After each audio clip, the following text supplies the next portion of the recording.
आखिर क्या है चार धाम में तीर्थ यात्रियों की हो रही मौतों का राज? आखिर कौन है इन मौतों का जिम्मेदार? यात्रा के दौरान मौत का आंकड़ा लगातार बढ़ता जा रहा है। आखिर क्यों हो रही है चार धाम में इतनी मौतें? मौत के बढ़ते हुए आंकड़ों में प्रशासन की मुसीबतें बढ़ा दी हैं। प्रधानमंत्री मोदी ने भी इन मौतों का संज्ञान लिया और उत्तराखंड सरकार को कई दिशा निर्देश भी दिए थे।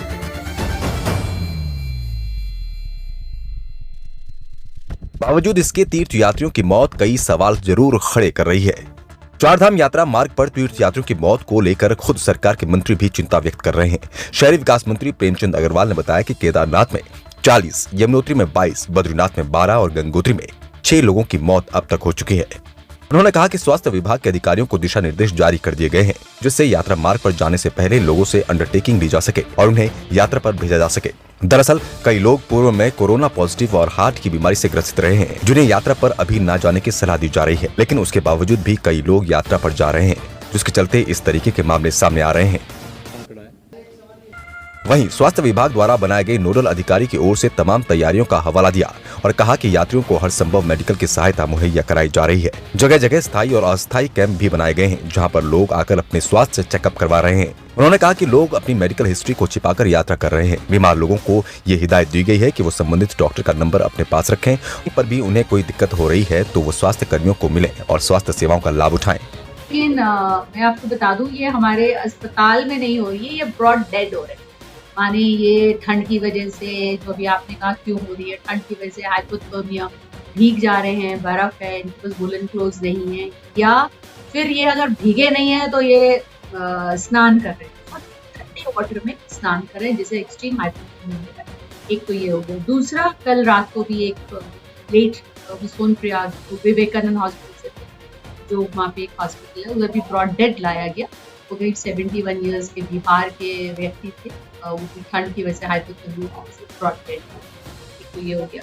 जो डेथ का जो मूल कारण आप बता रहे हैं, ये देखा जा रहा है, इट्स कार्डियक अरेस्ट। तो अचानक जैसे आपके शरीर को बर्फ के पानी में डाल दें तो हृदय गति आपकी रुक सकती है।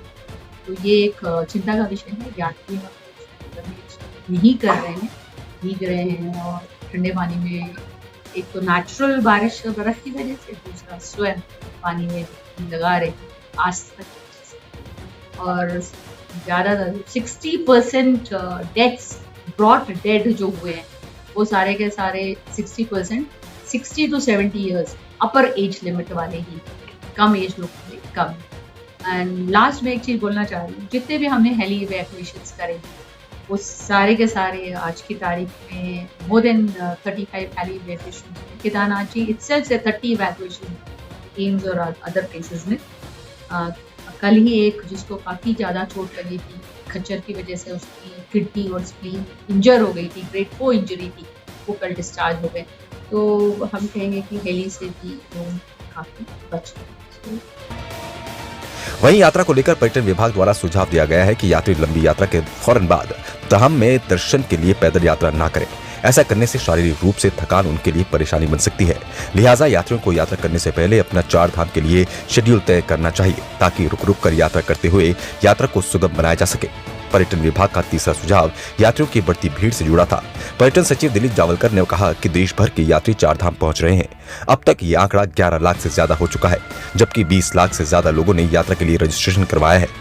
लिहाजा देश भर के यात्रियों के लिए ये जानना जरूरी है कि यात्रा 1 महीने की नहीं बल्कि 6 महीने तक चलने वाली है।